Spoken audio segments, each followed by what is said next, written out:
Estúdio Paul, um podcast sobre cinema, séries, bastidores, tudo sobre televisão e o mercado do audiovisual do Brasil e do mundo. Eu sou Ana Seixas, jornalista, produtora de audiovisual e executiva do mercado de entretenimento. E eu sou Ana Cláudia Paixão, crítica de cinema, colunista da revista Cláudia e do Correio do Estado e também executiva do mercado de entretenimento. Eu sou Milton Birachede, sou jornalista, diretor de TV, crítico de cinema, escritor, essa área aí. Olá a todos, eu sou Felipe Boclin, sou executivo de marketing no mercado de entretenimento, também sou criador e empreendedor do The Creators Bridge. Olá a todos e todas, meu nome é Rodrigo Saturnino Braga, eu sou distribuidor para o mercado de cinema no Brasil e analista do mercado audiovisual. No momento trabalho para a Filme B, que é uma empresa que edita um boletim, um site de notícias e análises do mercado. Além disso, ela administra também um amplo banco de dados com resultados diários dos filmes e do cinema no Brasil e é uma referência no setor. Estamos aqui no Megafone Studio, a casa que nos recebe. Olá, IPOers! Hoje a gente está aqui com um convidado bem legal, que todo mundo conhece. Eu vou ter que mencionar o que o grande público conhece dele, porque agora ele atua muito mais nos bastidores, né? É um vício de jornalista que fala por trás dos bastidores. Né? Nos bastidores. Eu vício de quinta série atua por trás. Mas ele é nosso querido Cláudio Manuel, que é conhecido de vocês todos da televisão como Seu Creyson maravilhoso, uma saranduba sensacional que todos nós amamos, lá do Cacete Planeta. Mas o Cláudio agora tem feito uma carreira... continua fazendo uma carreira importante, mas agora muito com documentários, com filmes. Ele já fez o filme do Simonal, já fez outros filmes, e agora lançou um caso muito palpitante dentro daquele gênero True Crime, que é o documentário da Isabela Nardoni. Isabela é o nome. O caso dos Nardoni. Caso Nardoni. E que está no Netflix, e um filme. Uhum. Eu acabei de ver ontem, achei ótimo. E, enfim, eu sou uma pessoa muito crítica para ver esse tipo de coisa. Eu fiz 9 anos de True Crime no Linha Direta, né? Então, queria propor, assim, primeiro uma reflexão daquilo que do que o público sempre acha. Mas antes de tudo, a gente precisa falar com o Rodrigo sobre a bilheteria da semana. Eu estou curiosa para saber de onde. É que eu estou ansioso para falar de Nardoni logo. Então vamos rápido. Este foi um fim de semana de feriado, 7 de setembro, fim de semana grande, 4 dias. Normalmente é bom, né? Normalmente é muito bom e foi muito bom. Em geral, quando o feriado cai na quinta é o melhor dia. Né? E o domingo é o dia mais fraco, é engraçado. E dessa vez não foi diferente, mas o líder aqui no Brasil e em vários países do mundo foi A Freira 2, assim, de terror. O 8º filme da franquia Invocação do Mal. Invocação do Mal. Olha aí, tá vendo? Fez quase 1 milhão de ingressos, a gente pode dizer, no fim de semana. O problema, assim, eu acho que a franquia vem lá de um cara muito competente, que é o James Wan, né? Que fez um filme que, pra mim, é quase arte, assim, que é Invocação, o primeiro. Depois ele não parou de dirigir. Batizou a franquia, aliás, é uma franquia que a gente conhece como a da franquia. Aí veio Annabelle, veio aquele negócio todo que é ruim, mas ele tá por trás, ganhando dinheiro, inclusive com o Aquaman, né? Então, foi dinheiro nos Estados Unidos, no México, na França, na Itália, na Indonésia, ou seja, foi líder em vários países. E é uma coisa interessante porque é um filme da Warner, né? Que é um estúdio que tem essa tecnologia, essa expertise de fazer filmes de terror. A gente fez um ranking lá dos últimos filmes de terror aqui no Brasil, dos 10 primeiros, 8 são da Warner. Né? Tá e vendo? 5 ou 6 dessa franquia Invocação do Mal. Então, está tudo nada mais justo. No filme brasileiro entrou o Ângela, que não foi grande bem, não foi grande coisa. Foi bem, seria difícil, a gente estava até conversando aqui antes do programa, esse era um filme que ia direto para a Amazon, né, para o streaming. E aí, numa dessas mudanças de política da própria plataforma, com o produtor, com o distribuidor, enfim, primeiro liberaram o filme programado, né? E depois você, não, mas se quiser lançar no cinema, pode, até porque a Amazon está lançando no cinema os filmes dela, americanos, né? Então, não, a gente pode lançar e tal. Só que o filme já tem uma data de estreia, em outubro, na Prime Video. Então, isso limitaria o tempo no cinema para 30 dias. Né? E os exibidores não estão lançando filmes com uma janela inferior a 45. Quer dizer, retomaram uma antiga política comercial que tinham antes da pandemia, que foi flexibilizada logo depois da pandemia, mas agora com o mercado normalizando, eles voltaram a... Então o filme ficou, por exemplo, cinema da Cinemark, da Cinépolis, da UCI, eu não tenho notícia, queria saber como é que foi recebido em Gramado isso. Não. Quem foi muito bem recebido em Gramado, que é uma grande expectativa, como eu falei semana passada, é o Mussum, né? Foi muito bem recebido lá e está sendo muito bem recebido pelo público. O trailer é o filme, a gente está sentindo o filme crescer. Tem um apelo ali, né? Vai lançar só em... Eu tenho uma sensação que Ângela Diniz já deu o que tinha que dar. Vai lançar só em novembro, mas a expectativa é que o Mussum vai pegar. Enfim, para encerrar, duas notícias de hoje, uma notícia de hoje, que é falando de documentário, o documentário do Kleber Mendonça Filho, o Retratos Fantasmas, vai ser o representante brasileiro no Oscar. Eu achava que ia ser o pedágio da Carolina. Quase foi, né? Mas deve ter sido. Eu não tenho detalhes da reunião, mas pelo que eu li, conhecendo a turma... Ela foi premiada ontem em Toronto. Em Toronto, exatamente. Pelo que eu li, conhecendo a turma, deve ter sido uma reunião bem debatida. Mas o Kleber tem uma mídia também, né? Tem. Claro, ele é ótimo. E os dois estão preparando o lançamento internacional. Os dois filmes estão sendo preparados para o lançamento internacional. Então, eu gosto muito do filme, então, para mim... Eu estou louco para ver, mas está sempre lá em horários ruins, lá de Botafogo, né? Não. Pois é. Bem, Cláudio, Fala, meu querido. A gente conhece de outros carnavais. De alguma forma, não sei se você se lembra, eu e Sônia Biondo, que levamos vocês para o Globo. Claro que eu lembro. Eu falava exatamente da Sônia, do Agamenon e também do... Então, a gente levou para fazer uma coluna no Globo, depois veio lá a coluna do Macaco Tião, depois o Agamenon, era o Cacete Planeta. A gente foi ver o show deles no Jazz Mania. Estava lançando o disco. Né? Como é Preto com Buraco no Meio.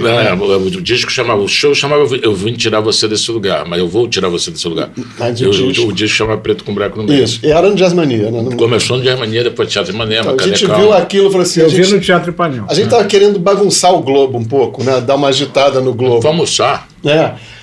Fomos, e eu era repórter, ainda a Sônia era minha chefe, depois que eu virei editor, mas assim, vamos levar esses caras, vamos. Mas o Agamenon, a galera, o Hubert e Marcelo, que faziam o Agamenon, foram mais assim, positivos, né? Porque a gente queria, mas achava aquela coisa que a gente tinha um negócio assim, que a periodicidade era um negócio que a gente achava meio assim, não, isso vai virar fábrica, uma coisa meio... Fábrica de salsicha. Hippie. Não, vai pro Globo e vai tirar a essência. Não, pensar que não, a gente quer fazer, mas não queria se comprometer a fazer toda semana. Então, obviamente, não era jogo para ninguém. A proposta de vocês era ocupar um espaço ali que o Hubert e Madureira quiseram, entendeu? Ficaram 20 anos lá fazendo o Agamenon. Por isso que o Macaco Tião fazia eventualmente. Eu lembro que vocês foram cobrir o Festival de Gramado, lembra aquilo? Não, fomos cobrir o Gramado e fomos também cobrir uma pré-estreia da peça do Gerotomo. Também eles faziam de propósito. De Gramado eu lembro. Que ano foi Gramado? Que ano foi isso de Gramado? Não lembro. Eu tinha a Norma Beng concorrendo. Não, teve o quase que nego apanhou, porque tinha... O Agamenon provocava muito. Exatamente. E o Agamenon tinha um negócio de não assistir os filmes para não ser influenciado. Para não ser influenciado. Aí não assistir os filmes e só ficar falando de quanto maravilha eram as mordomias, que sempre tinham festa e tudo boca livre. E falando, e obviamente, até as boca livres eram exageradas. Né? Aí começou uma galera a ficar mordida, porque eu estava dizendo assim que todo mundo ali só estava meio pela boca livre, os filmes que se dane, porque você não precisava nem ver. E deu uma certa animosidade para cima do Agamenon. Deu uma briga lá. Deu uma briga lá. Teve um dos próceres do cinema brasileiro ameaçou. Partir para dentro. Eu até brinquei, falei, pô, a sorte que essa galera é ruim de briga, não precisa brigar. O pessoal não sabe brigar. Quem sabia brigar era a galera que vinha ali do... Sabiam beber, mas É outra coisa. Brigar é outra coisa, né? Eu me lembro de Lúcia Veríssimo bebendo com o pessoal do Caseta no bar, falando barbaridade. Enfim, eu lembro de um monte de coisa. Outros tempos. Outros tempos. E por isso Macaco Tião ia nessas coisas. Aliás, a ideia de ir na peça de Haroldo Thomas foi minha, tá? Mas tipo assim, os caras falando, os caras não querem que a gente fique quieto. Né? Eu falei, vamos lá na estreia. E o Oswaldo Montenegro queria processar você. Velhos tempos. Velhos tempos. Mas enfim, eu acabei de ver o filme, vi ontem, né? E fiquei, assim, adorei o filme. Mas fiquei ligado um pouco na reação do público. Esse público de redes sociais que tem uma obrigação de falar mal de tudo, mas sem levar em conta tudo, eu queria falar de alguns pontos ali que me impressionaram, assim. Eu acho que sempre, depois de 9 anos ali de true crime, não sei o que, na linha direta, eu fiquei pensando assim, sempre que tem um caso de grande repercussão, a gente chega um momento do documentário que tem que falar que a imprensa fez um circo, né? A imprensa vai sempre fazer um circo, eu acho, né? De alguma forma, eu acho que... Como as redes sociais hoje fazem um circo. Também fazem um circo. Porque a imprensa está perdida sempre. Ela está uma barata tonta ali entre o público e a informação. Ela está tentando atender a ansiedade do público. E eu acho, sempre fico achando que imprensa não é assunto.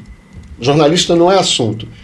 Acho que ali tem um sentido o tempo que vocês deram para a imprensa, mas eu fiquei querendo saber mais, talvez a gente não saiba, ninguém saiba. Em vez do tempo da discussão sobre a imprensa, por que a gente não abriu mais tempo ali para...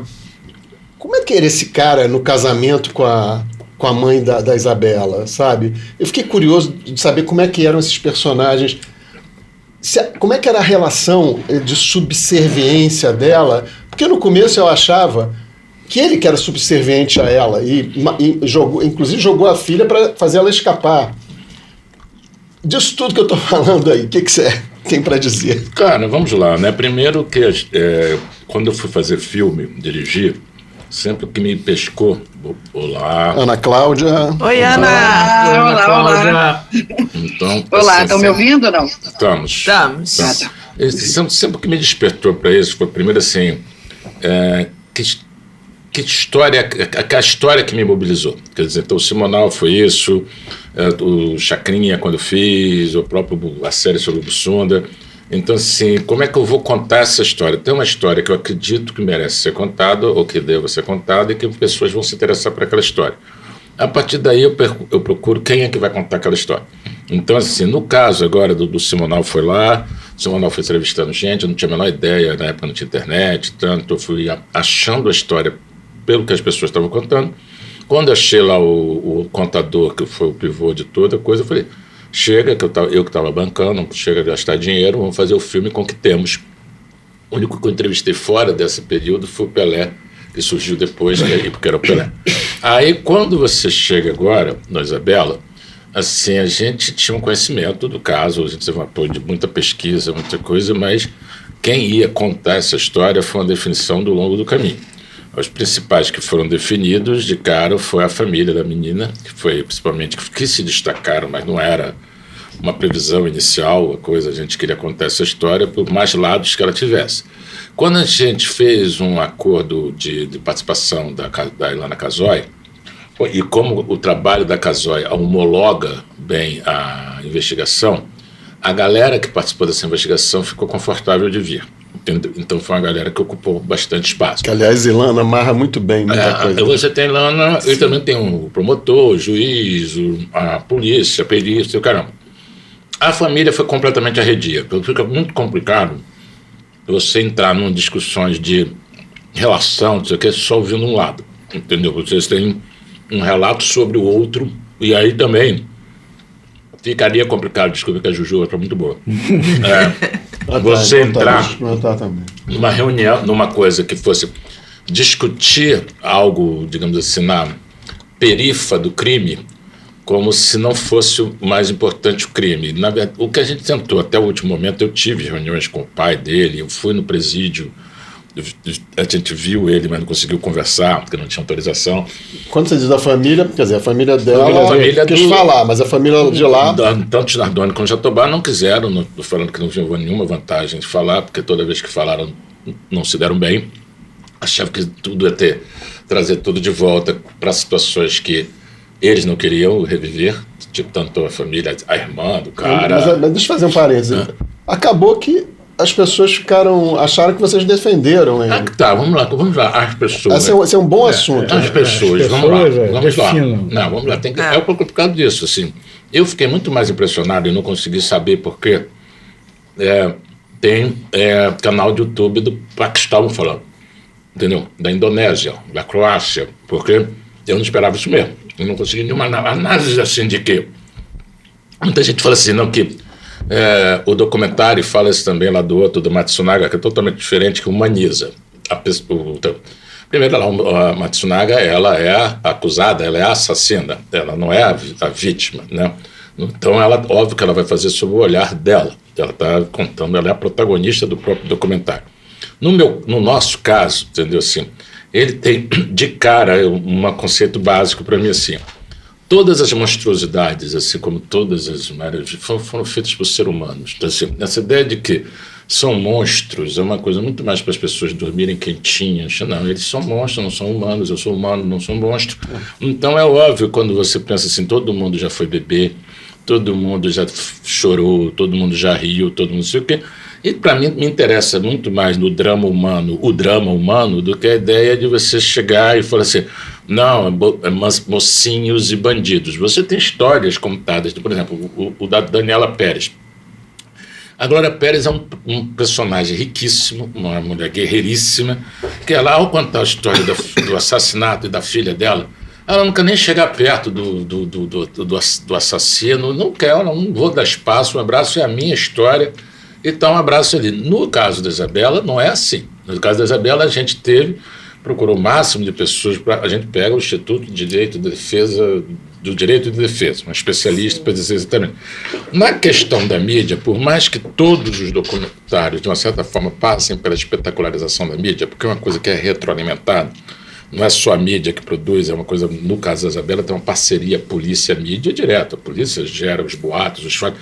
A quantidade de boato que surge, porque o casal fez sexo com a criança agonizando, as coisas que foram uma manchete de jornal, que a gente deixou de fora, até porque eram muito laterais, isso porque é um filme, não é uma série. E muita gente até que critica nas redes, fala assim, eu não gostei da série. Eu falei, não é uma série, é um filme. Entendeu? Na minha opinião, a série deixou de fora, deixou de fora porque não é uma série, é um filme, entendeu? Então, várias coisas que a série também propicia, que é caber mais coisa, mais conteúdo, muitas histórias a gente teve que até doeram de deixar de fora, muitas sequências, só coisa probatória.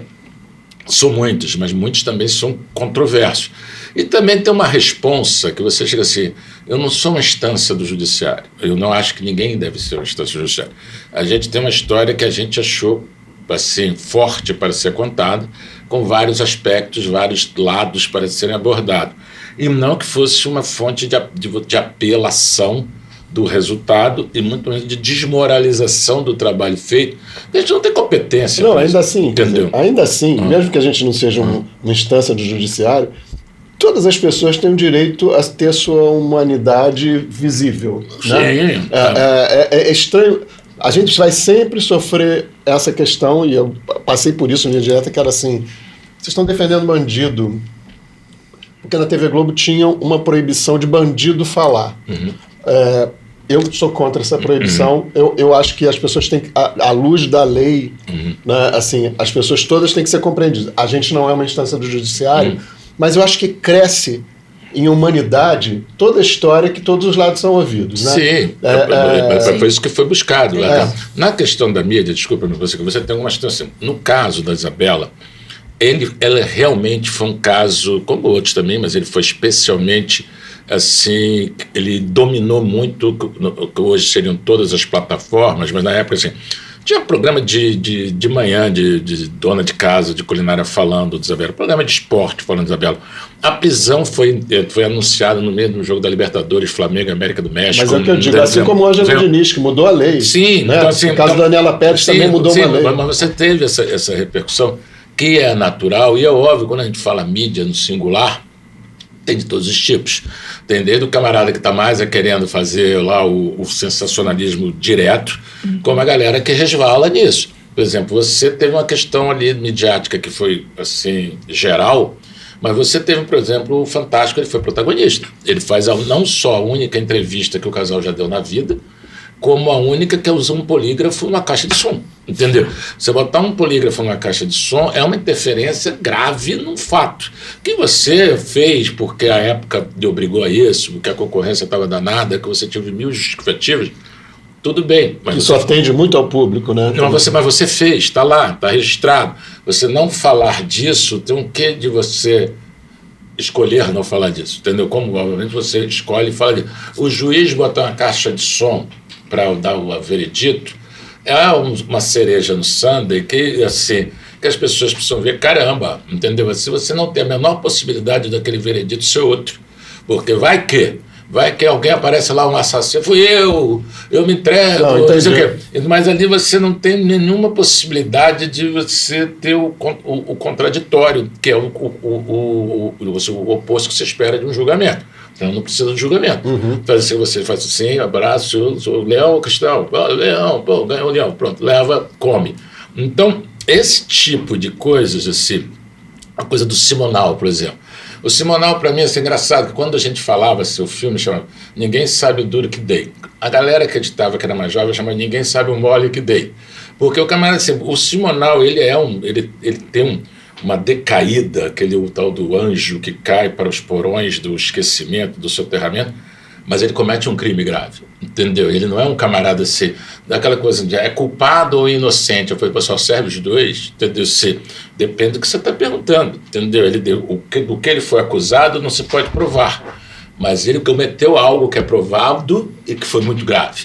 Então também não é isso que as pessoas querem ser. Ou você demoniza ou você humaniza. Isso cabe dentro de qualquer pessoa, os dois.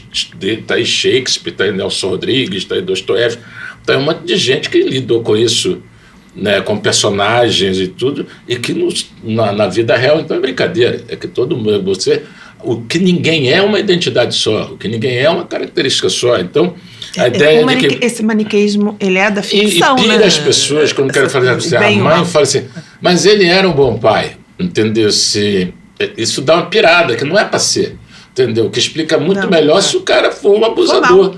E tem várias coisas que são doidas, porque você assim, um crime cometido por um casal, ou uma dupla de amigos, em 5 minutos, em geral, um acusa o outro, porque isso é proposto para os caras. Fala que foi o cara que você escapa. Então, isso você vai ficar 14 anos mantendo uma fidelidade a uma história, quando é muito mais prático, até os dois chegarem e combinarem assim, pô, diz que foi, eu digo que fui eu. Não, agora eu quero que você dê a sua opinião. Dá um palpite, o que você acha que é isso? O que aconteceu ali? Cara, eu acho assim, eu acho que é uma história que fascina, exatamente porque por mais que ela obviamente tenha um resultado, o resultado continua sendo misterioso, porque nada explica aquilo. Tudo que serve para você condenar o casal, exatamente porque a linha de tempo não cabe outra pessoa. Outra pessoa que tivesse do nada, fosse o demônio da Tasmânia, o camarada que entra em 15 segundos, sem deixar rastro, vê uma criança, faz uma violência e tem a brilhante ideia de vou jogá-la pela janela. Ao jogar pela janela, além do fato de ser totalmente incriminador, porque você tem que cortar uma tela, o caramba, não sei o que, você... Deu trabalho jogar pela janela. E você atrai um barulho, assim, ao jogar pela janela, você em poucos minutos você tem 50 policiais. Você bota fora de casa, você bota no público. E você expõe. Não, você chama no passeio público. Então vem um vizinho, assim, vamos lá, o edifício onde foi o crime, ele é colado na corregedoria da PM. Isso elimina tanta possibilidade de um terceiro, não é perto, é do lado da corregedoria da PM. Então um cara aleatório que entrou escolheu mal pra caramba o edifício, tanto que assim que a criança bate no chão e o porteiro vai do lado, já tem 2 sentinelas que chegam, demora para chegar um pouco mais a ambulância.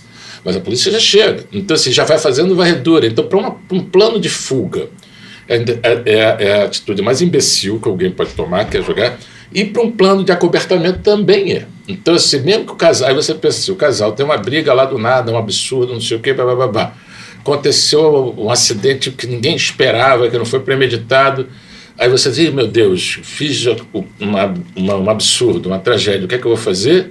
Vou cortar a tela e vou jogar pela janela. É muito doido, igualzinho, porque o camarada tem uma incriminação óbvia, que você sabe, como é que foi a criança que fez isso sozinha? Ela cortou, então cadê a tesoura? Então, como não tem explicação, como não tem tu vai tu mesmo, e como eles também ficaram montados numa versão muito difícil de se sustentar, da terceira pessoa, e tem coisas que que também assim já não se comprovam como verdade de cara, tipo arrombamento, coisa então assim, por que mentir? Não tinha roubo, né? Não tinha subtração de... Então, por que mentir? Né? Então já fica assim. Então, só por isso, que já é coisa pra caramba, já dá pra você tem tipo, no quesito opinião, não tem como não ser os caras. Agora, no quesito investigação, como todas as coisas também no país como o Brasil, tem controvérsias, tem coisas, digamos assim, que foram meio forçadas para a própria questão da esganadura, que o perito fala que realmente a criança foi enganada, mas que é impossível saber quem foi, qual dos dois. E você tem lá um vídeo que mostra, aí o pai joga no chão, aí a madrasta chega e enfoca. Essa coisa é totalmente arbitrária. Assim, você tem... O sangue. Não, o sangue você tem lá, tá? Então tá, o sangue, mas aí você não consegue material suficiente para dizer de quem é aquele sangue. Mas ela sabe a perícia sabe que foi ele que estava carregando pela você sabe pela altura. Pela altura. Sim, mas aí você precisa saber de quem é o sangue para saber qual altura também de que você... Como você não teve, ninguém relatou nenhum ferimento, o sangue só pode ser da pessoa que se machucou e morreu, mas você não tem o DNA para provar isso. O carro que teve toda a agressão, você não tem prova nenhuma, não só que não foi que é sangue, como a secreção que foi examinada é masculina. Então, pode ser baba, pode ser o que for, catarro, o que for, mas é masculina. Então, toda a cena que foi montada dentro do carro como uma pré-agressão não existiu. Então, assim, então você tem várias coisas que ou não existiu, não foi provada, não foi assim. Então você tem uma cena que com o objeto passa na cabeça da menina e goteja. Qual é o problema ali? Não foi provado que foi sangue, e o que foi provado que ali é masculino, então, provavelmente 2 irmãos. Então ali não tem nada dela. Então, a partir daí você até pra gente pensar que alguém cortou o dedo, botou o sangue para desviar a atenção, porque o sangue não tem nada a ver. E tem várias coisas que não são muito doidas nesse caso. Assim, primeiro, qual é que justifica o fato de você arremessar, que você quer se livrar de algo como foi, se chamar Tsunaga, matei, o que eu vou fazer? Vou esquartejar porque eu não sei o que eu vou fazer, que ideia genial, vou lá e dá um trabalho esquartejar, né? Dá um trabalho cortar a tela também. Mas aí ela faz, mas o problema... Mas acho que eles queriam simular um acidente. Mas o acidente, qual é o problema disso? A menina chega viva lá embaixo. Então você não cortar a tela não é um acidente. Então, não, como se fosse ela, criança, que mas tivesse... aí você botaria a tesoura ali. Nada justifica nada. Você simularia melhor esse acidente. E mais ainda, se parasse no acidente, e caiu, e esbarrei, e não sei o quê. Não, ele deve ser acusando uma simulação para lembrar você. Tabajara, né? Não, mas mas é pior, porque você está simulando o quê? Você está simulando, matei sem querer, vou esconder o corpo. Por isso que eu fiz a coisa da alusão com a Matsunaga. Ela não morreu. Ela só morreu no caminho para o hospital. Ela chegou lá embaixo viva. Então, essa coisa assim, o que é que eu fiz? Agora, morreu, tenho que esconder o corpo. Não, verdade. Ela não tinha morrido. Então, você tem várias coisas assim que são muito complicadas de explicar. E, na boa, como eu também não tenho a menor condição, como nenhum filme deveria ter, muito menos quero ter, a ideia de você explicar, o contrário, quem vai tentar explicar é quem está assistindo. E você joga algumas questões. Mas deixa acende mais a curiosidade da gente. Eu fico pensando assim, que poder é esse que eles têm? Tem uma hora lá que eles têm uns privilégios, que ao mesmo tempo a polícia sacaneia tirando isso o filme do carro, mas aí depois... Que poder é esse que o pai... O cara tem uma cara de mano, né? Assim, tem uma coisa... Ele é de um prédio que não é de gente rica, é classe média, é baixa até. É pequeno, não é legal, assim, né? Então, Cara, eu acho que as por coisas... que eles viraram poderosos de repente ali no meio? Eu acho que vamos lá, isso são narrativas das pessoas que contam essa história. Então, assim, várias pessoas, assim, a gente tentou também ter a narrativa do outro lado, a defesa, que traz alguns membros da defesa, toparam falar, e eu tenho o Rogério Pagnan, que tem um livro que meio também contradiz a questão da investigação de algumas coisas que também a gente deu voz. Então, muita coisa a gente não tem ideia porque as pessoas não falaram. Então, várias dessas narrativas, por exemplo, até a tese da Ana Jatobá ser oprimida ou abusada, é a tese de algumas pessoas. Não A Ilana. Por exemplo, mas não é a tese de outra pessoa. Então, tem outra pessoa que fala, por que eles estão juntos até hoje? Porque eles não querem mais voltar atrás. Eles já foram tanto que voltar atrás agora é assumir de vez tudo, é ter que falar pro filho que eu matei o Vertório. Então, tem algumas teses que são apresentadas ali pelas pessoas que estão. Eu não apresento nenhuma minha preferida, primeiro porque eu não tenho, e segundo, não tenho nem competência para isso. Mas você está aqui no podcast para falar o que não coube no filme. Eu sei. Mas você tem várias coisas assim que não couberam. As pessoas perguntam assim, por exemplo, tem uma coisa que foi famosa e ficou de fora, a questão da camiseta na tela, né? Vamos lá. De novo, primeiro porque não cabe tudo, a gente teve que escolher. A história da camiseta ela exigia muito tempo para ser explicada, a gente não conseguia explicá-la rapidamente, então só ela consumia um tempo. E ela, na verdade, ela é mais, na cabeça das pessoas, ela é mais uma garantia do que ela é realmente, porque ela teve uma conta de chegar danada para chegar no resultado. Então você muito mais desmoraliza aquilo do que você reafirma com aquilo. E você também não tem esse cabedal todo para desmoralizar tanto. Porque você também... Então você chega assim, você pode ter uma mão pesada ali, porque você tem várias tentativas para você chegar a um resultado que são complicadas. A primeira, você já vê uma imagem da própria perícia fazendo a reconstrução, que o cara corta a janela para passar o boneco, ou seja, a boneca do tamanho não estava passando. Então você precisa, de uma certa forma, melhorar o buraco. Melhorar o buraco é tão complicado, né? Assim, achei o buraco pequeno para passar a menina. Sim, mas aí você tem que aumentar. Se você fica aumentar, já não é mesmo, não já é a mesma cena. Você tem várias tentativas que você não consegue. Então, você vai meio tentando até conseguir. A que consegue com mais impressão, o dublê não está segurando nada. Então, você tem uma conta de chegar nisso e você vai invalidar o resultado por causa disso, fica complicado, entendeu? Até porque você também tem 200 outros elementos, inclusive os sangues pingados. Tem uma coisa que a gente deixa como pista até falsa, né? Tanto essa coisa do... Falsa não, quem quiser que pesque, essa coisa da tesoura. Cortando a gente não comenta, mas está lá, entendeu? Por que estão cortando no... Exatamente. E mesma coisa como a perita fala que deu DNA e não deu DNA, entendeu? E o Pagnan, por outro lado, chega assim e fala assim, por que deixaram de fora? Porque tinha uma mãozinha na parede com sangue. A perícia não deixou de fora porque isso não cabia na dinâmica. Resta perguntar que outras coisas ficaram de fora que não caíam na dinâmica. Não, resta perguntar como é que tem uma mãozinha de sangue. Entendeu? Porque não é um pingo.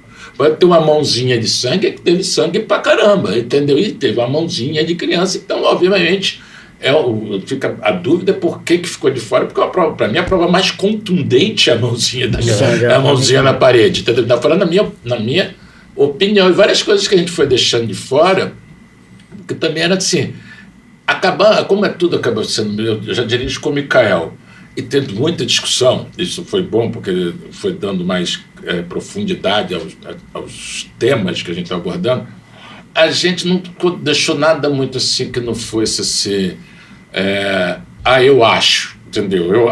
A gente achar, a gente foi tirando o máximo que deu nisso, porque tinha muita gente achando, muita gente que a gente conseguiu que achasse no nosso lugar e que pudesse botar mais para um lado. E também, assim, o que eu acho que é mais diferente, aí, por exemplo, tirando a diferença, a Matsunaga, ela é conduzida pela pessoa que foi condenada. O filme, a da Daniela Pérez é conduzida, a série é conduzida pela pessoa que é a mãe da vítima, já é outros dois tipos de visão. Os dois são seriados, o meu não é longa. Mas o mais diferente de tudo é que a gente não esperava, por mais discussão que teve, o alcance que teve. Uma coisa a gente está discutindo aqui, a mídia, o true crime. Quando você pega tanto de produto brasileiro a produção, aí vocês podem falar muito melhor que eu, que vocês acompanham muito mais geral. Os nomes que me chegam, por exemplo, as coisas que bombaram, é tudo ficção. Né? Impuros, os outros, e outros que eu não estou lembrando. Quer dizer, as coisas que impactam mais. Daniela bombou também. O Daniela bombou no Brasil. Entendeu? Daniela não bateu nisso. Quando eu chego assim, qual é o meu problema nisso? Que eu chego assim, Daniela bateu o mundo.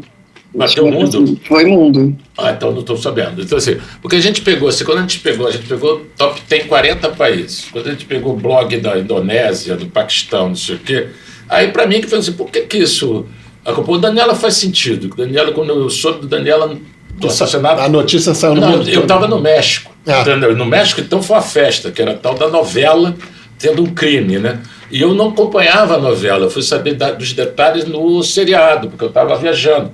É verdade, que eu soube de tudo no México, então eu já soube da notícia lá. Então, você teve uma coisa assim que foi meio surpreendente para a gente e para eles, entendeu? Que quando a gente chegou em primeiro lugar 2 semanas nos filmes de língua não inglesa, você tem lá desenho animado, filme de tiro e bomba, filme coreano, alemão, não é documentários, entendeu? Na verdade, no top 10 documentários, acho que a gente tinha gente mais um, nem me lembro quem era. Então, assim, para mim foi um produto, primeiro que eu nunca tinha feito nada de um alcance assim, por mais que o semanal passou em festivais lá fora, mas não é esse nível de competitividade, entendeu? E para mim isso é que é mais misterioso. Por que um cara, tanto do Paquistão, ou da Croácia, ou da Itália, ou da Espanha, se interessa um crime que aconteceu no Brasil? A explicação de que true crime é uma grande demanda mundial, né? Não explica. Não explica a fora da curva. Explica o setor. Explica o setor. Você tem, e mesmo assim, no true crime, né? Vamos lá.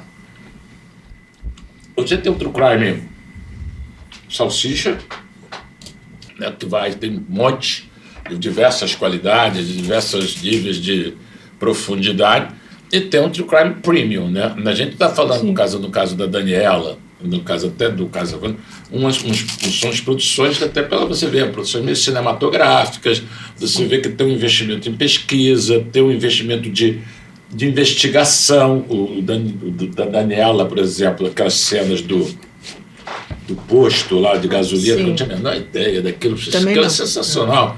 O próprio, que é um que a gente não falou, que é maravilhoso também, que é o PCC Poder Paralelo. PCC é maravilhoso. A quantidade de coisas que os caras, os personagens que os caras conseguem para falar são inacreditáveis. Você fica, meu Deus, as pessoas vão sair vivas dessa série, falando o que estão falando. No último episódio, mataram todo mundo que falou, inclusive quem está assistindo. Eu falei que é um negócio, é uma realização fabulosa.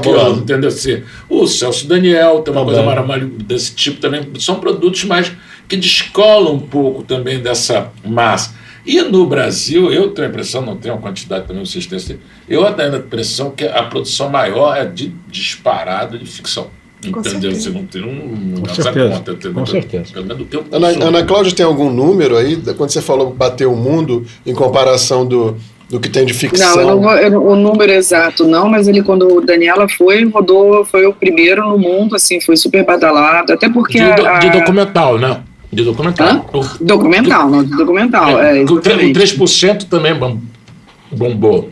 Não bombou? Também, esses números, a gente pode, assim, para ser honesto, como as plataformas não abrem nunca exatamente os números, é só quando é mundo ou divulga, a gente não tem essa noção. Ali a nossa referência que nós todos vemos de TV linear, que tem um outro patamar de número, a gente não tem muita essa noção. Mas realmente o Daniela Pérez, porque era atriz e retomou, tinha um aniversário, naquele primeiro momento bombou. Então, ele teve na plataforma Mundo lá, que é da Max, foi um dos mais vistos Mundo, e isso é sempre um bom destaque aí para quem faz, né? Teve do Natal. Não, claro, pra gente. Teve do Natal, teve do Natal do Cursino com o Rassum, que também deu uma bombada, também, mais ficção. Mas eu queria que o Fios falasse sobre o mercado para o true crime, se ele está em transformação, se ele está crescendo, que tipo de crime, tem alguma alguma questão aí sobre o tipo de crime que está dando mais ibope, se é que isso existe ainda? Você sabe que teve uma vez, o True Crime ele não era conhecido como um formato de consumo como a gente tem hoje, né? E a gente tinha noção de que, né, o mercado estava pedindo formato True Crime. Isso há 3, 4 anos atrás já era, na Alemanha especialmente, que é um mercado que consome crime como ninguém.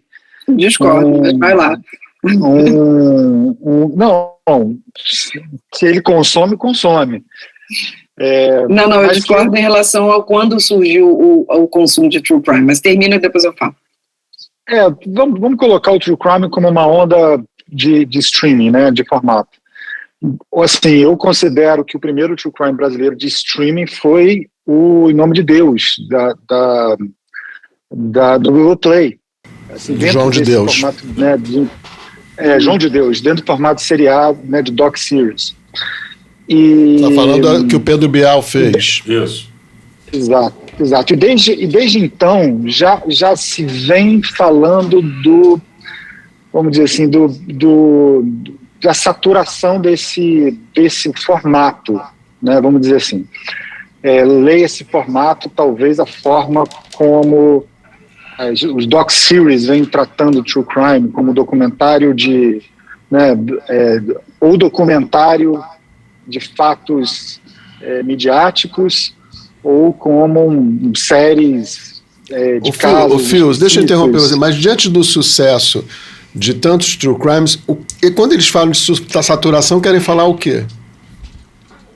Saturação de demanda. Assim, né? Assim, o que acho que tem acontecido é olhar sobre o formato, sobre novas formas de contar histórias, né? E isso vai revigorando o gênero. Por exemplo, no Brasil... Então não é uma saturação negativa, o jeito que as pessoas estão falando de saturação?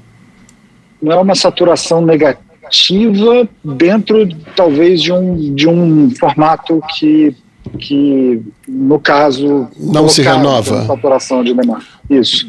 Eu acho que no Brasil o Brasil tem muita forma de se contar true crime, né? Assim, não só pelos casos, mas como a justiça no Brasil ela é tão complicada, como os casos às vezes estão abertos, como você tem diferentes formas potenciais de trazer talvez aquele crime que já foi especialmente, né, altamente, vamos dizer assim, coberto, você trazer uma nova forma de se contar essa história.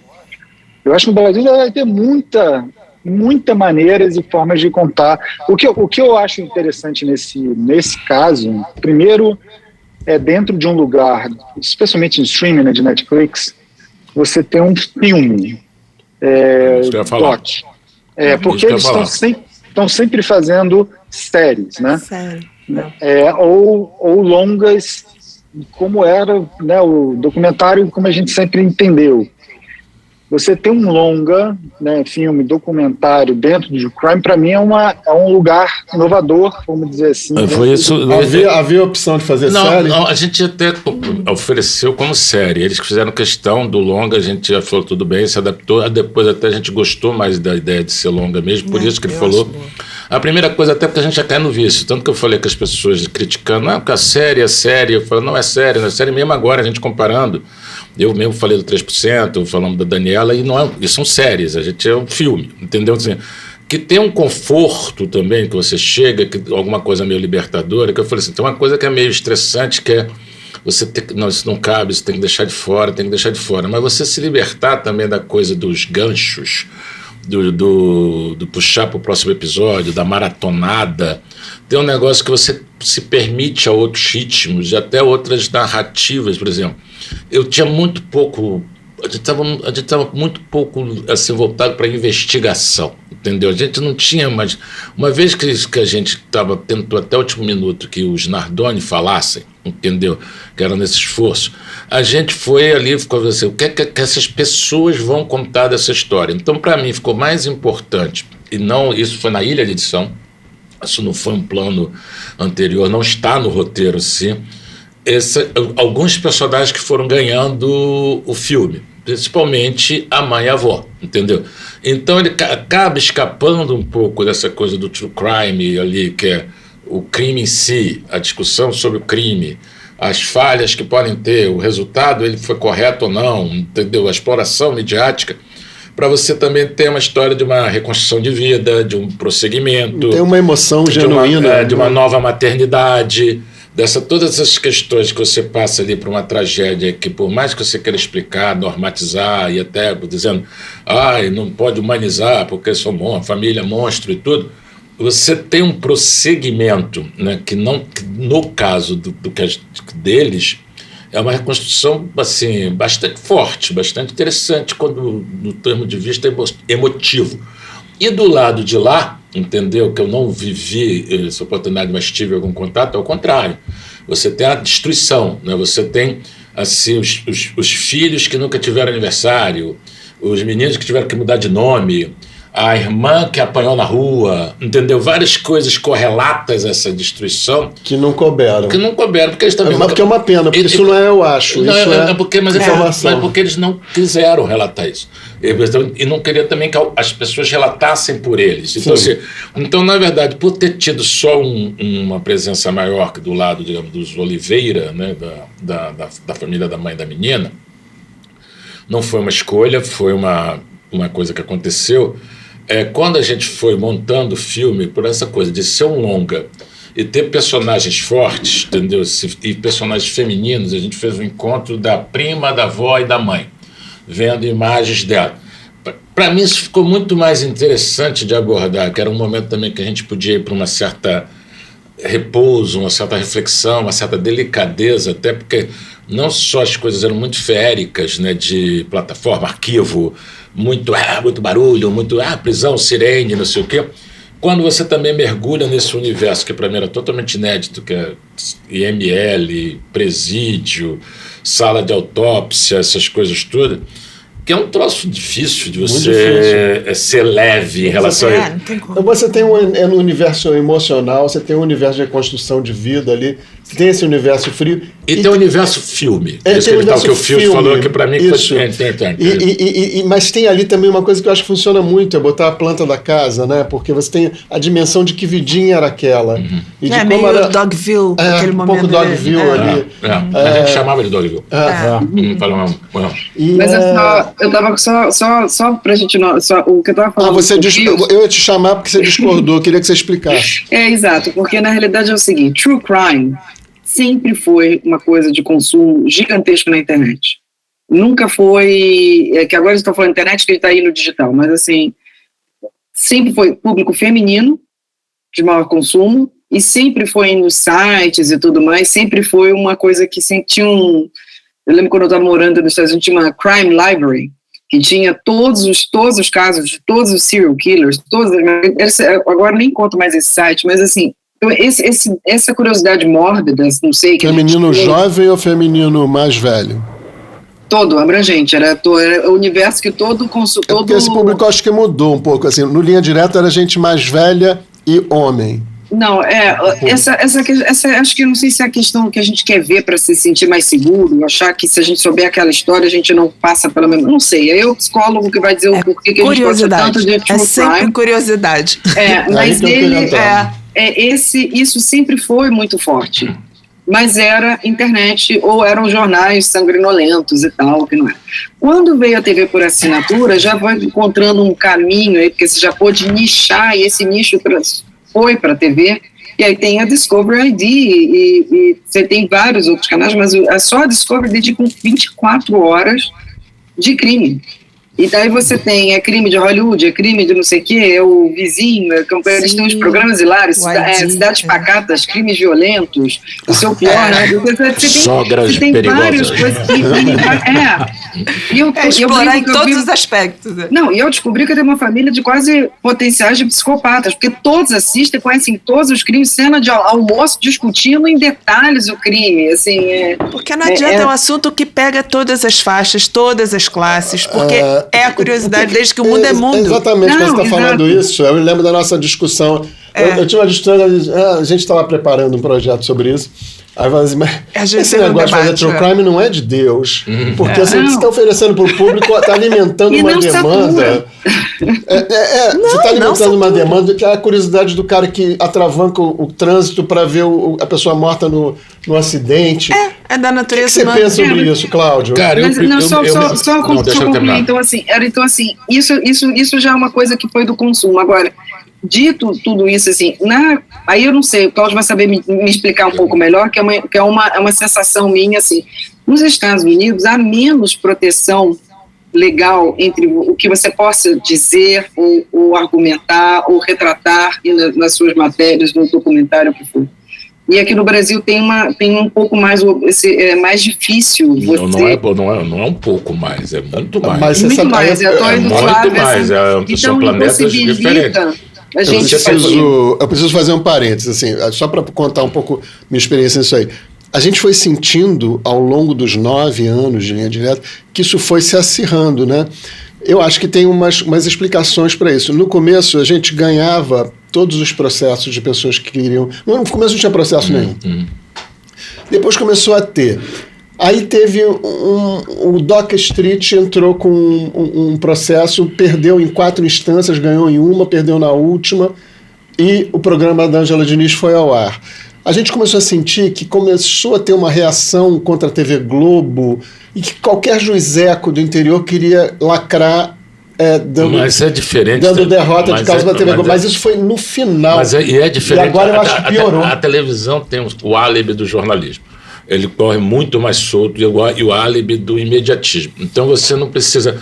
A burocracia, se pegasse a televisão do jeito que pega outras coisas, você não ia nada ao ar. Entendeu? Que eu no Simonal levei 1 ano e meio só legalizando, só de advogado. Que era uma legislação muito mais complexa.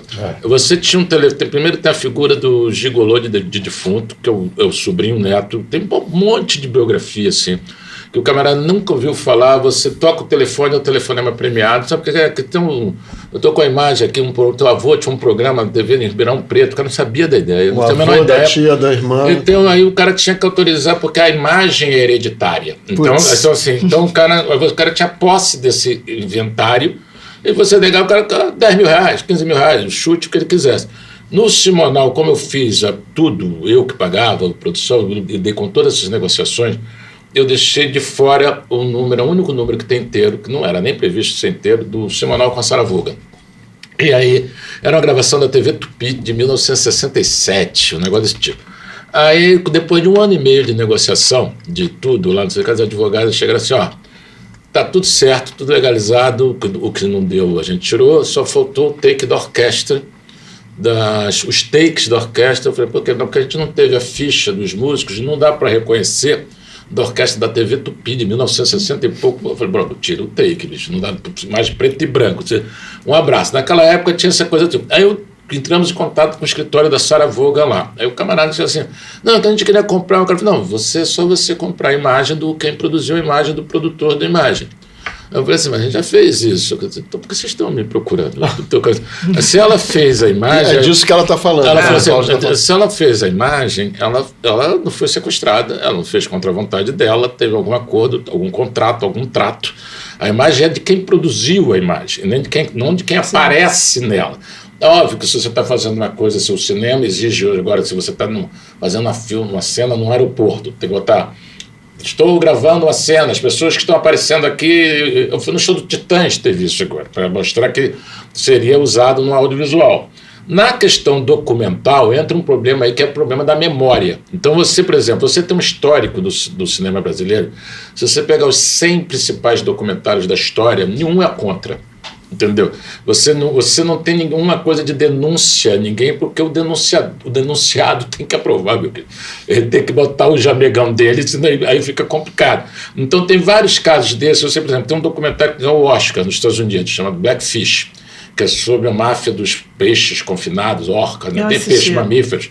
E tem umas orcas que são serial killers, né? Que elas vão pelo mundo matando e, óbvio que estão confinadas, coitadas, neuróticas, E para não perder aquele bicho que vale um novo, vai para outro. Elas não têm que assinar contrato. Não, ao contrário. Não, Assim, elas vão para outro parque, exatamente por causa da vida seguir, ninguém sabe o que aconteceu. Por causa do sêmen, que é caríssimo. Mas o problema não é esse. O problema é que o troço que ganhou o Oscar, todas as imagens são dos próprios parques.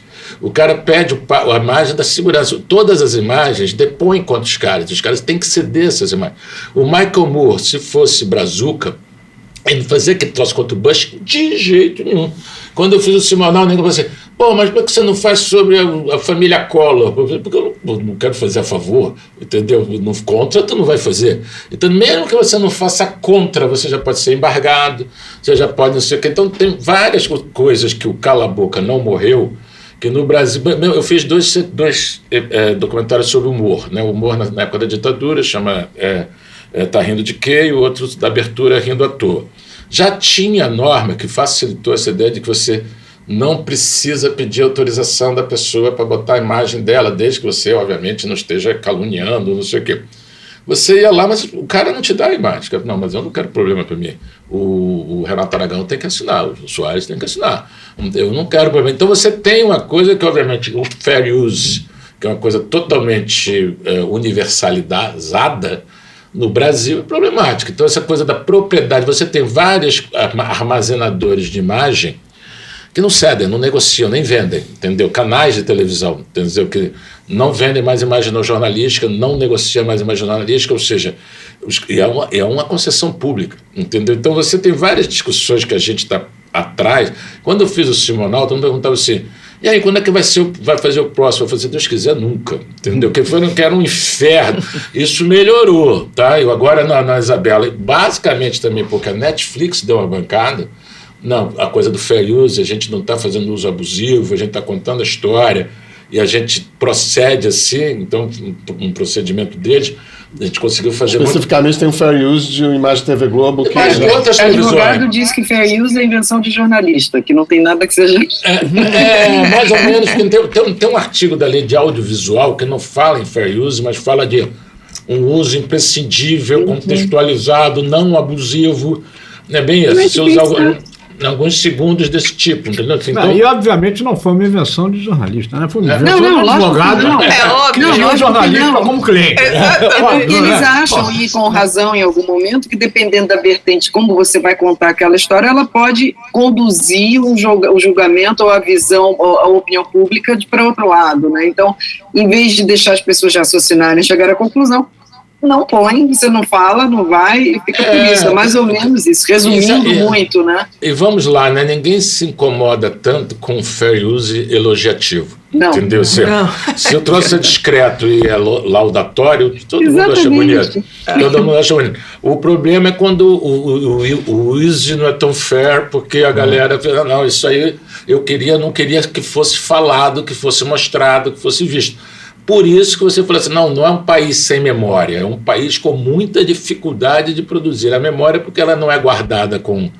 Está aí o nosso Museu Histórico Nacional que nos deixa mentir, entendeu? Ela não é guardada com zelo e ela é tratada com muita burocracia, então com muitos proprietários. Então, sem interesse de preservar a memória. Nenhum, até você tem a quantidade de biografia, a discussão da biografia não autorizada durou até outro dia, com muita gente bacana se posicionando de um jeito muito estranho, porque a biografia ou ela não autorizada ou ela não tem relevância histórica. Ela é briefing, ela é press release. Toda a biografia tem que ser não autorizada, porque se for não autorizada, meu amigo. Você está filtrando o que você quer que chapa diga. branca. É chapa branca. Aliás, isso que eu ia te perguntar, porque há não dos nacionais, mas se a gente olhar muitos dos filmes biográficos, séries biográficas, pseudo-documentários, assim, eu vejo totalmente a manipulação narrativa da pessoa se colocando e induzindo ali a história. E é difícil você entrar numa história como essa que você entrou e não ter uma opinião pessoal sobre isso, é difícil, né? E você tem que manter ali a neutralidade, né? Você tenta, né? Um equilíbrio, digamos assim. O que acontece, né? Eu acho que tudo tem uma coisa com a vantagem, é você tentar ter um coletivo próximo para você, que eu acho que esse troço é time. Esse negócio de você querer bater corda e cabecear para sair bom é difícil. Ao você tendo time, você já tem ali algumas camadas além de você mesmo, da sua própria opinião. No caso do Simonal, que foi o meu primeiro, eu cheguei assim, eu falei com o Simoninha e com o Max. Eu falei assim, vem cá, É um tema muito difícil, ninguém está querendo financiar, eu estou gastando uma grana com isso. Qual é a chance de eu chegar na boca de lançar o filme, aí eu descobri que teu pai é um tremendo de filho da puta, e não sei o que, eu botei lá, não sei o que, e vocês me embargarem, eu perdi meu tempo todo que eu tive, falei assim mesmo. Aí ele falou assim, você vai mostrar o artista? Aí eu falei assim, eu tenho que mostrar, porque se eu não mostrar o artista, ninguém vai entender o drama, e o artista está muito soterrado, muito desconhecido, as pessoas não vão entender que o que me interessa não é o tamanho da queda, é aonde o cara chegou e o tamanho do despencamento. Eu preciso mostrar onde ele chegou. Aí ele falou assim, bom, se você mostrar o artista vai ganhar, entendeu? Isso é um nível de confiança também, de necessidade que o cara tem de contar aquela história, que ele te dá muita liberdade para isso. Isso não é tão fácil de encontrar. No caso dos Nardoni, eu falei, teve isso mesmo. A gente teve assim, tipo, as pessoas eram muito mordidas de cobra. Então, tipo assim, que cilada que estão me chamando? Eu vou chegar lá e vou pagar de quê? Eu vou falando assim, quando a gente... por que a gente pegou 2 livros? São 2 livros bem antagônicos de 2 autores que não se gostam, entendeu? Primeiro, para a gente tentar ter visões, entendeu? E bases nessas visões que não fossem nossas, porque a gente não conhece o caso, a gente está chegando no caso agora e teve gente que estudou, pesquisou, publicou visões antagônicas. Uma visão era antagônica, a própria família não queria assunto se essa visão predominasse e queria garantia que aquela visão não ia predominar. Qual foi a garantia? Que deu, eu tenho outra visão de pessoas que é um livro sobre o julgamento. A pessoa não estudou nem o caso. O livro sobre o julgamento, ela tem uma total assim, confiança no resultado. O livro chama A Prova como Testemunha, que a prova, e ela teve um relacionamento muito importante e de confiança com as pessoas responsáveis por essa investigação. Só pelo fato da Ilana vir, veio todo mundo, veio promotor, juiz, nunca teve já teve milhões de casos, coisas sobre o caso Nardoni, mas nenhum juntou o time todo lá, a perita, a delegada, a chefa da delegada, porque a Ilana trouxe essa turma. Então, assim, a gente procurou, de uma certa forma, como também eu fui no escritório lá do Podval 3, 4 vezes para tentar, falei com o Jatobá no telefone, falei com o Nardonão no telefone, então a gente quer dar voz a vocês, correndo o risco de ficar mal com o outro lado, entendeu? Assim, eu fui fazer uma sessão prévia para a família, a dona Rosa ficou me segurando o tempo todo. Eu falei, meu Deus, se a dona Rosa não gostar, ela vai me dar um negócio que vai dar um beliscão. Nem minha mãe me dava os beliscões. Assim, eu fiquei assim, não, mas é isso, foi o contrário. A pessoa, ela via que nem via uma coisa apaixonada, que toda vez que falava uma coisa que contrariava, ela falava, nada disso! Ela discutia com o filme, mas ela ficou totalmente assim, emocionada e grata, porque, na verdade, qual era a grande coisa que a gente queria fazer em relação com a família? É a questão da lembrança, da questão de você tem tanto no trailer, que era o subtítulo do filme, mas depois saiu, virou o meu de novo, que era Para Nunca Esquecer, que é a ideia de que não é que você fica remoendo uma história, mas é a história de você estar recontando. Primeiro, tem muita gente que não viu. Segundo, tem muita gente que não viu de uma forma mais organizada, tem muito mais lampejos na cabeça do que vendo mais estruturado.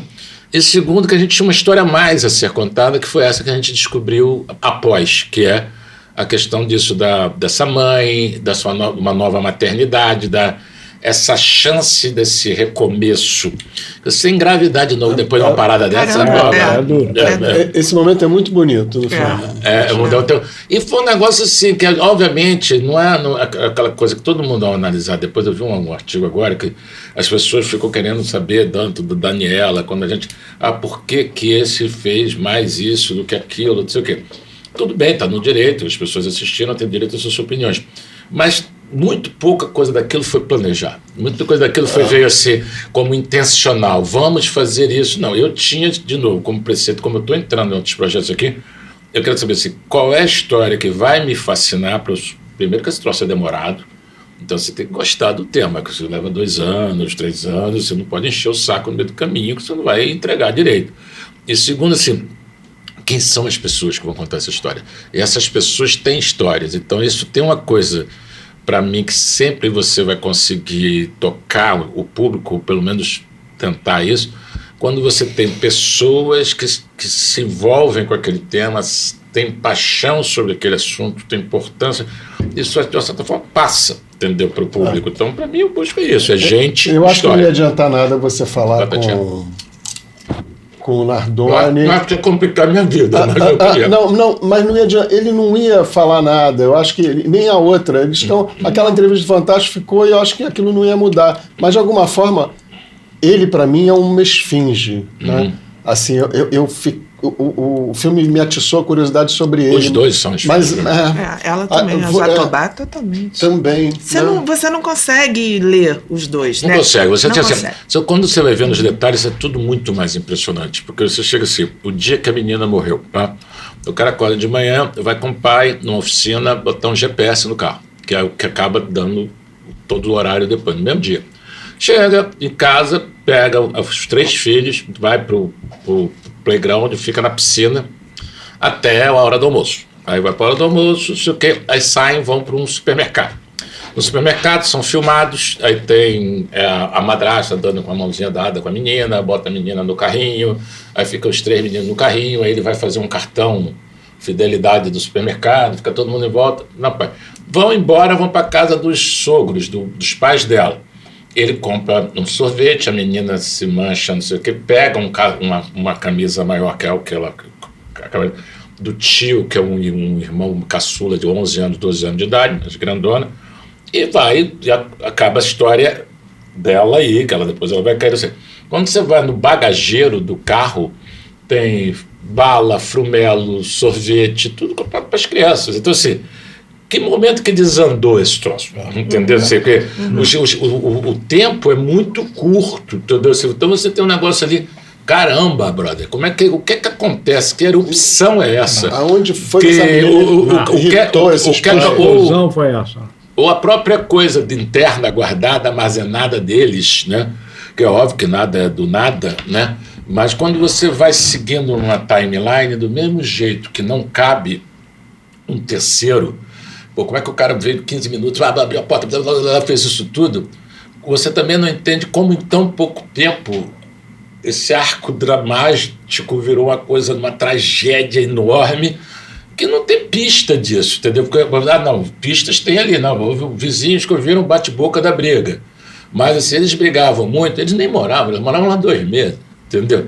O prédio tinha 20% ocupado, então tinha pouca gente, não tinha isso tudo também de hábito, as pessoas não conheciam tanto. Ele tem um passado de alguma agressividade, mas assim, que nunca tinha ido às vias de fato, essa coisa de bate-boca, que também é indício. Mas ele tinha passagem pela polícia? Ele teve uma queixa, que ele foi lá, deu um barraco, que quando a menina tinha 4 meses, mudaram a creche da menina, por uma conveniência lá, qualquer logística. Ele não foi avisado, até porque não era ele que bancava, e ele ficou furioso com essa decisão. Mas não foi, mas aí ele foi, teve queixa, registrou que ele foi agressivo, ele ameaçou, e prestaram queixa contra ele. Então ele tem essa atividade pregressa, mas não era um cara sentido. Uma briga de casal mas sobra pra menina. Pra mim, Pra mim é ela. Pra mim, porque também não tem muito ciúme indício de briga de casal entre o supermercado e o momento que eles chegam e tal. Não tem. Tem só. Aí tem aquela história de que ela jogou a mão para trás e teria causado o ferimento mas na que testa também da menina jogando a mão para trás. Mas essa coisa, como você. Aí não acha o sangue no você carro. não tem a câmera dentro, isso é uma inferência. E vamos lá também, vai. O que também chama atenção, que é um negócio assim meio curioso, eu li os laudos todos. Você tem um ferimento na testa, você tem aqui atrás do pescoço, você tem uma coisa no quadril, que seria... E tudo que vem da perícia tem uma justificativa. Não foi atirada no chão, foi esganadura, teve tapa no carro. 6 andares de queda não fez nada. Nos 6 andares de queda, em termos... esquisito mesmo. Não tem muita coisa. Você não tem ali, tipo assim, uma pessoa de 5 anos de idade, cai com 6 andares... Todos os ferimentos, manchas roxas indicados, são como se fosse antes ou da queda. Está tudo certo. provavelmente aconteceu realmente essa violência, tanto que a menina foi arremessada. Mas a queda em si é como se fosse um total 0 a 0. Ignora. Não tem uma ideia, porque tem outra justificativa para os ferimentos. Então, porque existe uma necessidade de explicar aquilo tudo. ali. Porque você tem que explicar, inclusive, o sangue na porta. Essa violência então ela já chegou ferida ao apartamento. Aí tem. Aonde? E tem várias coisas também que incriminam para burro o casal. Entendeu? Se um deles ou o outro cobertando, não interessa. Quem fez o que não dá para saber. Porque ele fala assim, eu deixei a criança dormindo e fui pegar os outros dois, quando eu voltei, cadê a criança, não sei o quê.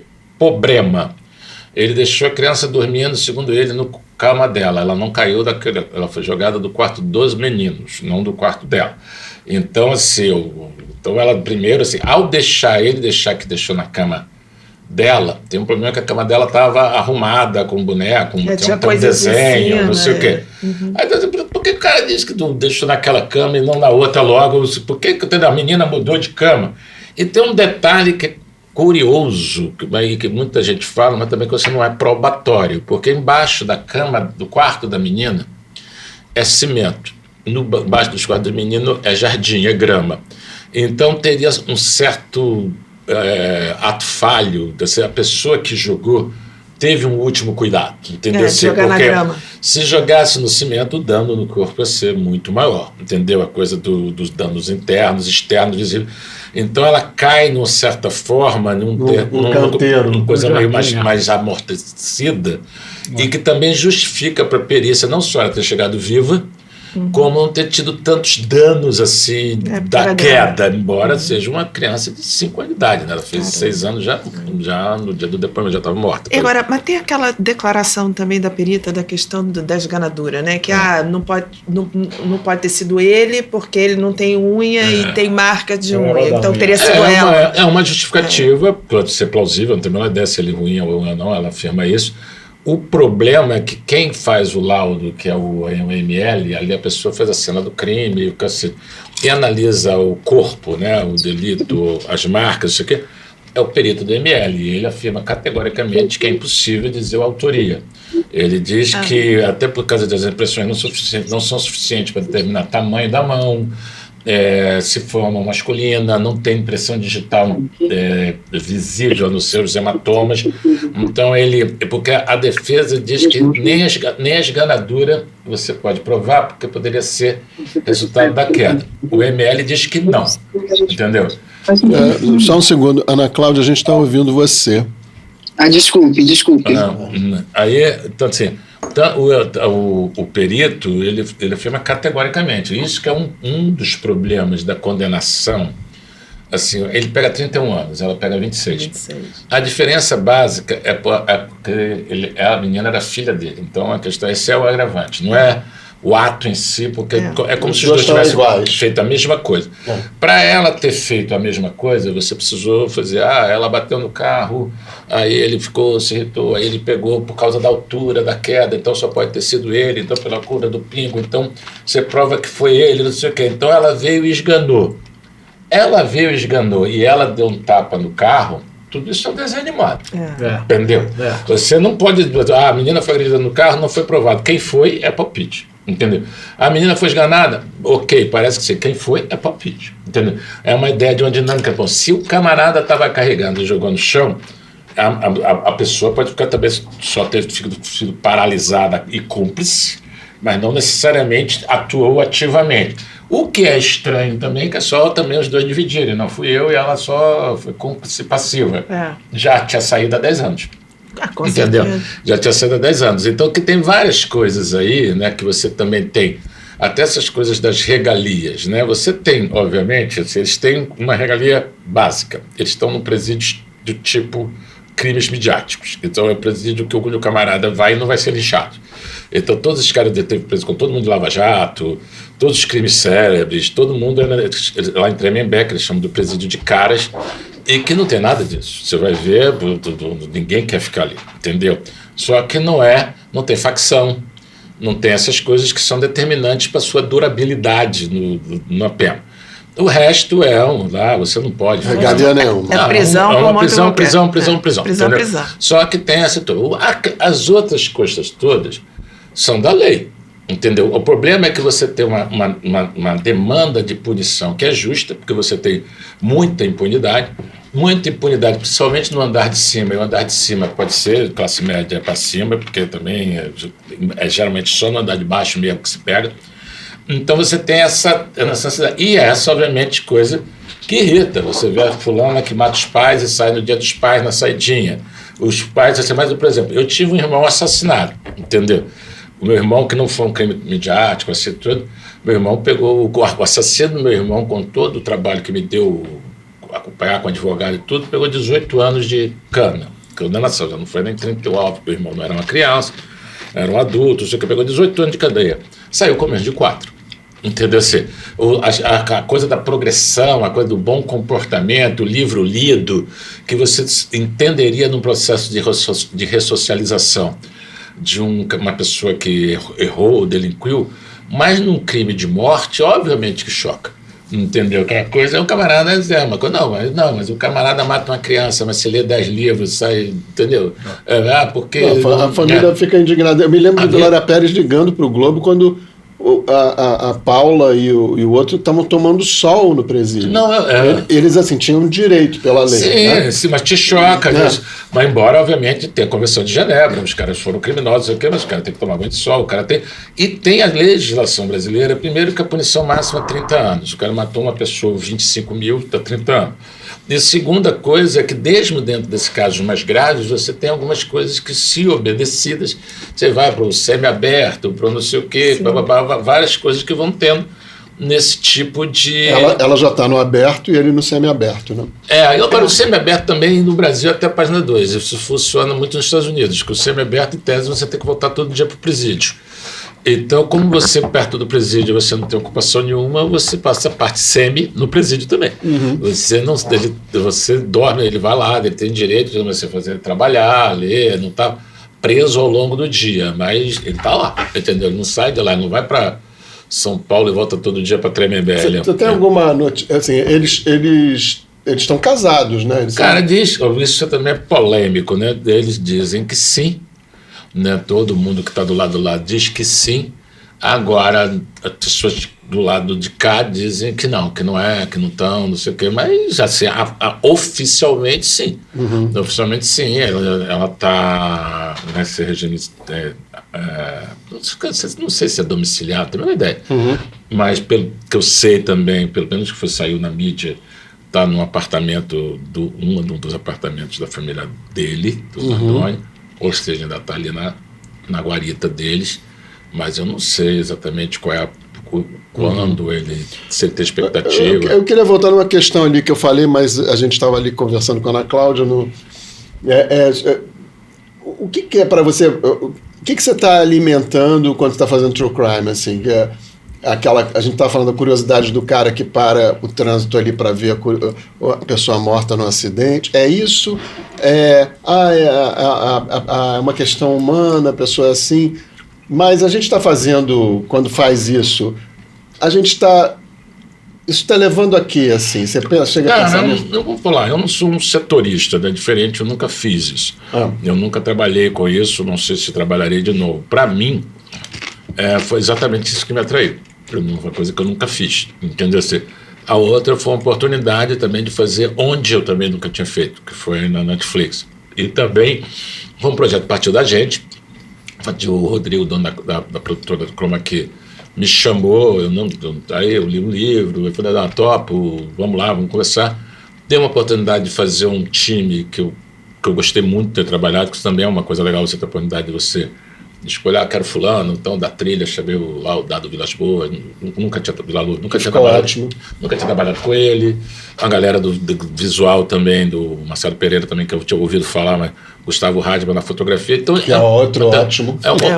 Vão outras coisas assim que a gente teve a partir daí, esta oportunidade. Então, para mim, como experiência pessoal, era primeiro isso, entendeu? Até porque eu não tenho em vista fazer outro e seguir nisso, não tenho. Mas vão te procurar para fazer. Sim, mas não tenho no horizonte, nem foi essa... Então, já que a gente falou disso, você quer saber o que vem agora? Não, mas só para terminar, eu acho assim, para mim, de novo, o que me atrai nisso, que eu acho que vai atrair o público, primeiro essa ideia de uma puta história, e a gente tem personagens foda para contar essa história. Isso, para mim, é o que mais me leva a entrar na parada e permanecer na parada. Porque, de novo, quando você vê 38 vezes um copião sem encher o saco, entendeu? Você precisa estar gostando muito daquilo no sentido da motivação, entendeu? Eu tenho algo para contar com camadas que ainda não foram contadas e que, para mim, eu vou ficar feliz com a entrega daquele negócio. Se nego me procurar para fazer um outro trabalho desse tipo, se eu gostar, ok. Mas, por exemplo, eu estou finalizando uma série que eu já filmei ano passado, mas não terminei de filmar 100%. Pode contar? Pode, eu estou falando sobre Nelson Rodrigues, são 4 episódios para o Canal Brasil, que é uma série documental também. Isso, mas é sobre vida, obra, pensamento, não é uma história contínua. Mas tem alguma coisa a ver com o livro do Rui? Não segue, não. Tem a ver com o Nelson Rodrigues. Primeiro que eu sou, até inclusive, não do livro do Rui, eu falo isso, eu não acredito em Deus, mas sou devoto de Nelson Rodrigues. Eu devoro. Eu também. Já devorei muito Nelson Rodrigues.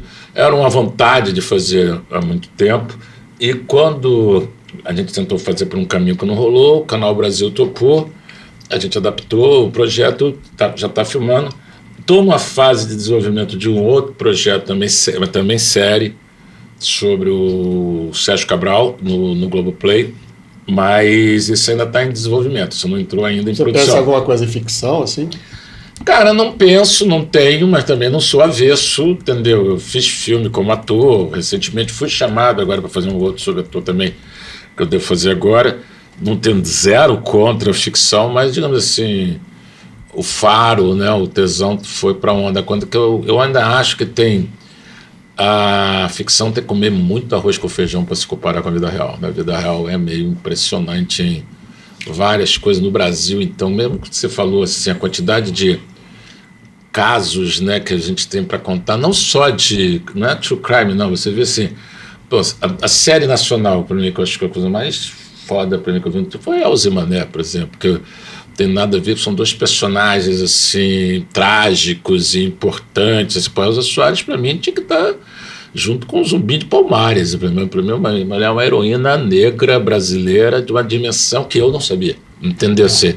Então, Danara, eu acho muito bonito também a série dela, e não tem a ver com, acho que é isso, porque tem grandes personagens, grandes histórias, né, grandes períodos, né, que você pode... A Elza tem uma coisa interessante, que é bem exemplar do que você está falando, que é uma mulher que foi tendo a sua história sendo recontada, repesquisada, recontada, repesquisada, até chegar onde chegou. Já perto da morte dela. Tá? Se você começa a contar a história da Elza lá há 60 anos, né, quando ela estava causando a separação de uma família, de um homem com 7 filhas. Mas eu conhecia dela. Assim, ela já foi tudo dentro da vida dela. É, né? Mas eu sabia dela pela biografia do Garrincha, entendeu? Disso aí. Eu sabia dela porque eu achava ela uma cantora inacreditável, mas eu não conhecia a vida dela. Eu sabia sim, orelhada. Assim. Depois que você vai vendo assim, meu Deus, cara, a quantidade. E tem umas coisas maravilhosas também, né? Que de repente quem dá guarita para Mané Garrincha, Elza Soares é Chico Buarque e Marieta, né? Quando os caras vão lá para Itália. Legal pra caramba. Aliás, que na época eu soube um pouco depois. Por razões até pessoais, aquela coisa de ser botafoguense, de família botafoguense, e também está numa situação. Ninguém é perfeito. Eu no caso. Por enquanto, agora está prenhe de felicidade. Eu vi o Garrincha. Não sabemos até quando. Eu vi o Garrincha. Eu vi jogar. Então, para mim era uma coisa que sempre foi muito impressionante. Foi quase um Zico, né? Não vamos nem discutir, nós vamos ficar mais 2 horas aí, mas o Zico... Foi quase o Zico. Aliás, o Zico sabe disso, você reconhece isso. O Zico, foi só uma provocação. Ao contrário de alguns torcedores. Foi só uma provocação. É um homem consciente do seu... Eu não tive a felicidade, eu vi o Garrincha só na decadência, coitadinho, já no Flamengo lá. Não, e aí a Elza segurando a barra dele. Até que ela não aguentou mais e aí foi condenada. De novo. Mais uma vez. Que mulher maravilhosa. Nossa, Mas eu falo assim, porque você bonita, teve algumas presenças, você tu teve lá, tudo bem, Casa Evandro, Flor de Lis, Daniela, mas teve também essas séries aí de... Pô, teve do Tim Maia também, é muito boa também, que foi do... Teve o filme e depois teve a série. Não, tô falando a série. É a série mesmo. O filme eu não gostei, não. O filme era do... Eu acho que o Nelson Mota que falou isso assim, que você viu... Da RT Features. Você viu o filme tanto do Tim Maia como do Chacrinha e falou assim, cara, como é que esses caras fizeram sucesso? Eles são tão chatos. Esses caras são tão implicantes, são tão ranzinhos. Entendeu? De onde veio o sucesso dos caras? O Tim Maia, não sei, mas o Chacrinha, sem nenhuma dúvida, era um entretenimento familiar. A família se reunia, cada família tinha uma televisão. Vamos lá, o Tim Maia era um cara engraçado pra caramba, entendeu? O cara, um cara maluco pra caramba, engraçado pra caramba. Tudo bem que ele deve ter seu lado dark, o seu lado não óbvio, mas você ter nada do lado óbvio, só ter o lado B do cara que, poxa... É chato, também acho. Bom, gente, a Jujuba acabou, a batata está acabando e a gente ficou assim com esse gostinho de quero mais. Com esse gostinho de quero mais com o Cláudio Manuel, nossa ilustre presença de hoje. A gente se despede aqui no Estúdio Paul. Até a semana que vem, gente. Pô, eu queria uma recomendação de ver, o que eu vou ver? Peraí. Não, na boa, tem uma das séries que estão rolando aí, pô. A gente, no último podcast, nós tem 4 sugestões de séries brasileiras. Nós falamos de 4 sugestões. Cangaço Novo. O Chitãozinho Chororó, que é As Aventuras de José e Durval. Vicky e a Musa e Impuros. A nova do Impuros. E a nova temporada do Impuros. Quarta temporada. Empório é muito bom. Empório, bom, né? Muito bom. Bom. Mas dá uma tentada no Chitãozinho Chororó, que é bem feito. E o Cangaço também. Gostei dos outros também, muito bom. Os outros também, gostei também. Milton fã, né? Eu sou fã. E vai ter segunda temporada. Não, já vi. Já vi anunciado, né? Então é isso, gente. Vamos ficando por aqui. Valeu, gente. Beijo! Valeu! Beijo, tchau. Tchau, Fios. Tchau, Ana. Beijo.